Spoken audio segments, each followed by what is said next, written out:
Hey team, and welcome back to another video in our Astrological Magical Elections video series. Thank you so much for being here. Today we are going to talk about our magical election opportunities that we're going to have between our Cancer new moon on July 17th and our Aquarius full moon on August 2nd. I apologize if there's like a slight buzzing noise. My fan is on behind me. I don't think it ended up being a big deal in the last video, but just in case somebody hears it and is like, what the heck is that? It's a fan to help me not burn up to death. Today I'm joined by my co-hosts Bubbles, who, you can't actually see because the books are where she normally is. Bubbles, this black void, and Lee is down here doing flips on my desk, so I'm sure you'll see him in a bit too. So even though we're in a waxing moon phase in this video, which tends to be the most prolific when it comes to astrological talismans, we don't actually have a whole lot going on, and I'm a little bit concerned that that's going to be the way it is for a little while, that this is going to be a difficult talisman summer for us to find much to use, and that just has to do a lot with how the planets are situated. Whenever we're making talismans, of course the conditions of the planets are important, especially when it comes to deciding who the moon is applying to. When we're working a lot with Lunar Mansion talismans, which is what we tend to do here, the moon's next aspect is really important and sets the tone for what the talisman can do. So we want the moon to apply to a planet who is not terribly debilitated, and usually how we determine this is whether the planet's combust or afflicted by a malefic planet or retrograde. Those are my kind of my big three things that will make a planet not usable. And so we're going to have this happen kind of a lot this summer, where right now we've got Saturn retrograde, so we can't use Saturn. We have Mars opposite Saturn right now, so we can't use Mars. Venus is about to be retrograde, so we can't use Venus. And that's 3 planets. That's 3 planets out. And that's a lot. That's a lot just to be out of. And then later this summer, Mercury is going to go retrograde too, and then Jupiter will go retrograde, but thankfully by that time, Venus will station direct the same day Jupiter goes retrograde, I believe it is. So we'll have a little bit of a switch out, but our numbers here of planets that we can utilize is dwindling, and that's not super great. But that's okay. We will persevere, and we'll find things to do with this time regardless. And that's just what we're going to do with this right here. I got to steal my notes back from Lee because he has taken them from me. Okay, so I'm sorry. I apologize. I know that my lighting just changed, and that might be a little bit jarring, but this whole time I was sitting here why does it feel so weird? Why is it so strange? Why does this not feel right? Why does my face look weird? And it's well, that's just kind of how it looks. But also, I had forgotten my ring light this whole time. I was like, oh, I probably need that a little bit, right? So it's here now, and hopefully now you can see me.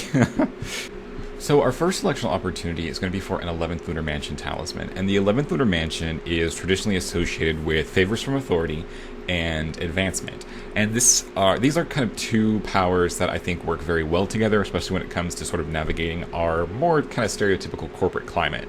By that I mean the 11th Lunar Mansion is very helpful for when it comes to finding a job, navigating a job, negotiating salary, negotiating a raise or benefits or promotion or things like that. That's something that I think that the 11th Lunar Mansion is very helpful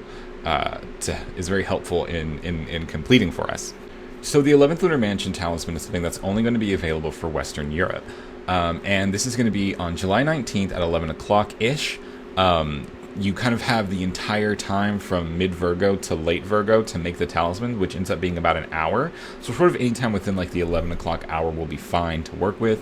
But in this chart, we have the moon in the 11th house in the 11th mansion. And at this time, she's applying this conjunction to Mercury here in Leo. Mercury also rules the ascendant. Mars and Saturn are kind of doing their own little jousting thing here out of the way.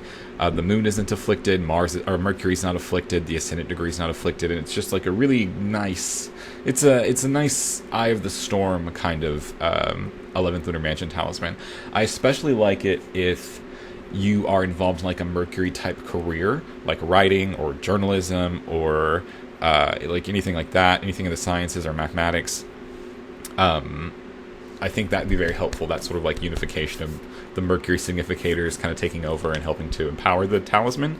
So if you're in one of those kinds of jobs, in some sort of Mercury-related field, teaching even, then this can be like a really great option, a very kind of like specific option for what you're doing, like what you're trying to apply it for, which ends up being much more useful in the long run. So there was going to be a section here where I talked about the 15th lunar mansion and an opportunity for that in the North American continent and in Australia. But looking back on it, I really didn't like them, so we're going to kind of cancel that one, and we're going to move on to the next electional opportunity for Western Europe and North Africa, and for Australia, which is going to be for the 16th lunar mansion. And the 16th lunar mansion is one that is very transactional oriented. It's very focused on money and merchandise and moving merchandise, so it can be a very helpful talisman for people who are involved in those kinds of businesses, like who own a retail business or something like that, where the selling and trading of goods and merchandise is kind of the bread and butter of what runs it. And like if you need more sales, the 16th lunar mansion is helpful to do that for you. So in our election here for Western Europe and North Africa, we've got a chart set for the 24th of July at 11:37 a.m. And here we're going to make sure to hang on to this late Virgo ascendant as much as we can. We have the moon in the 16th lunar mansion. I forgot what mansion we were in. And applying this kind of wide sextile to Mercury. I really enjoy Mercury contacts for the 16th lunar mansion because Mercury is also very much about merchandise, like Mercury, merchandise, mercantilism. It kind of all just writes itself. So having the Mercury connection is very good. The downside to this chart, in my opinion, is that while we're able to make it to where like Mars and Saturn aren't involved in this, and where the ascendant is fine and safe and Mercury is fine and safe, this aspect between Mercury and the moon is like 10 degrees apart, which is pretty wide. And this is where we start to get into like slow-moving talisman territory. So kind of be careful of that. This probably isn't going to be like the immediate jump in sales that you might need or be looking for, just because this aspect is kind of wide. But over the long term, you should see like a positive increase. Like that line should go up with this talisman working. So don't expect like a miracle overnight turnaround. But if you have time to wait, then this can be useful for that. For the Australian version of this chart, we're kind of balancing another factor here as well. So this chart is set for July 25th at 6:23 in the morning, and we've got like this 12 degrees Cancer ascendant. The moon is in the 16th lunar mansion, and she's applying the sextile to Mercury. And this is a much closer sextile than we saw in the Western European version. So for this one, you can anticipate a much faster turnaround, and when you start to see effects of it, which can be very positive. The moon is not afflicted by Mars or Saturn. Mercury is not afflicted by Mars or Saturn yet. The ascendant degree is not afflicted by Mars or Saturn. But the thing that we're balancing here in this chart is we're balancing the moon's connection or proximity, I guess we'll say, to the node here. So you don't want the moon to be conjoined the node, and you have to have like a specific degree for when you cut that off. I think around 10 degrees is where we start to see that, where we don't want anymore. So this is like right on the edge of what would be passable. So kind of keep that in mind. So I would recommend being a little cautious and aware of kind of what's happening immediately after making this talisman to determine whether or not this moon south node connection is getting in the way of what should be a fairly operable standard talisman. So our final talismanic electional opportunity we're going to have is going to be for the 22nd lunar mansion. And the 22nd lunar mansion is a really good one. It is very focused on Mercury symbolism, and it is about escape and freedom, which I think is very helpful and can be very flexible for what all it can do. So if you are in some sort of situation where you feel trapped or stuck or not sure where to go, the 22nd lunar mansion is a great talisman to go to get that open door for you to go, to give you the sign that you need, that it's time to leave, and to give you sort of that off-ramp to be able to actually do that. And so what we're looking at here for this election, and that can be, this is where I said, why I liked how flexible it can be, just because it's freedom, and you can be trapped in a lot of things. So there's a lot of room here for many different people to approach this talisman for different needs, but still get, the same thing out of it, which I think is very, very helpful. I really appreciate these more flexible talismans like the 22nd or the 3rd or the 7th, which can allow sort of one moment in time for people with wildly different needs to come together and be like, hey, I need help, and be able to get that help that they need. So I really like this election too, in that here we have the moon in the 10th house in the 22nd lunar mansion. And one thing to note is that the moon has just entered the 22nd lunar mansion. The 22nd lunar mansion starts at 0 degrees Capricorn.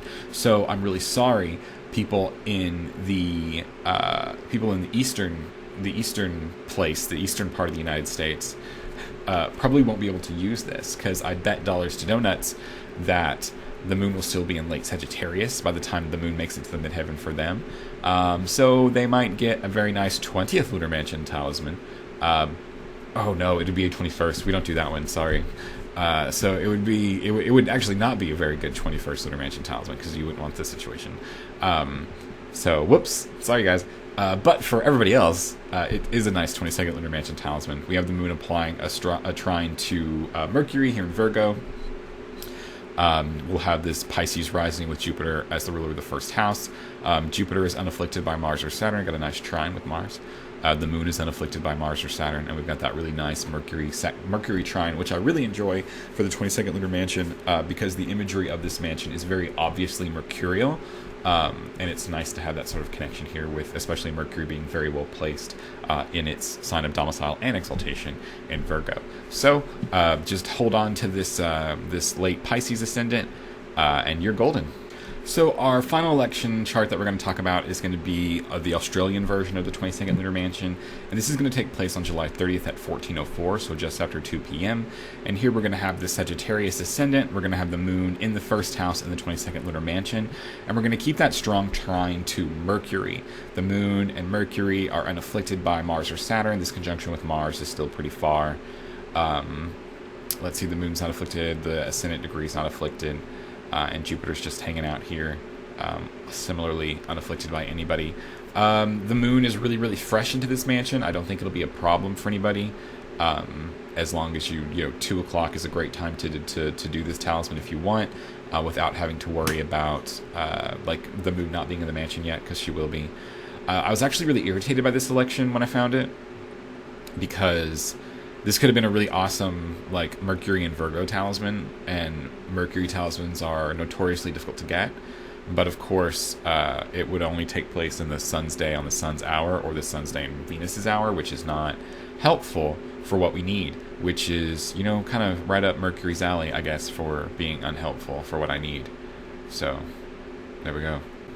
So one thing that I did want to talk about really quickly is the potential Sun in Leo talisman that we'll have on July 28th at around sunrise. And I'm going to use the word potential here very loosely, because I would not recommend this talisman at all. But I know that people get a little antsy when the Sun gets into Aries and Leo, because we anticipate there being at least one electional opportunity during that time. That isn't always the case. It hasn't been for quite some time now. And that will continue to not be the case this time. So I did find one time that mostly lined up with what we needed for a Sun talisman. Sun in Leo, Sun in the Ascendant. It's the Sun's hour as long as the Sun is under the Ascendant right now, and the Moon is in an aspect with the Sun here. There's a trine. But here the Moon is separating, and regardless of that, she's caught in this square between Mars and Saturn, so we're not going to do this. We're not going to do this chart. And then I got to thinking, I bet this chart looks much better in Western Europe. And here's that Western European chart, and the reason why I thought that was because if the moon was just recently separating from the sun in the North American version, then it was probably applying to the sun in the Western European version. And it is. You can see the moon's at, we'll use red, whatever. The moon is at 2 degrees Sagittarius and applying the trine to the sun in Leo. I'm like, oh, that's really cool. Unfortunately, we're still square Saturn and we're still square Mars, so we're still not going to do it.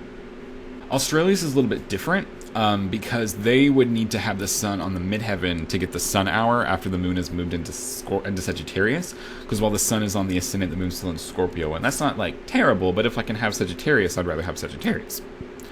So we do still have that trine, but now, it's still the Mercury, the Venus, everybody's square. It's still the Saturn-Mars square with the moon. I still don't really recommend it. And here we would run the trouble of running up against these squares to the ascendant, and then Mars is really the first house is opposite Saturn, and you just don't want it. You just don't want it. So don't let your excitement or anticipation or impatience about getting a Sun in Leo talisman make you make a mistake. So just don't do it. But all right, everybody, thank you guys so much for watching. I really appreciate you being here. Unfortunately, we did not have a whole lot to talk about. And that's okay. It happens sometimes. Hopefully things will get a little bit better. I don't super anticipate it just because I know like what the planets are going to be doing, turning retrograde, afflicting one another. So we'll have to kind of find times to either be like a little tricky. There's sometimes some tricks we can pull, or we're gonna have to go back and work with things that we already have made, and we'll come up with new things to talk about here on the new and full moons to help us ride out that period of not a whole lot to do. But thank you so much for being here. Looking forward to seeing you next time on our Aquarius full moon.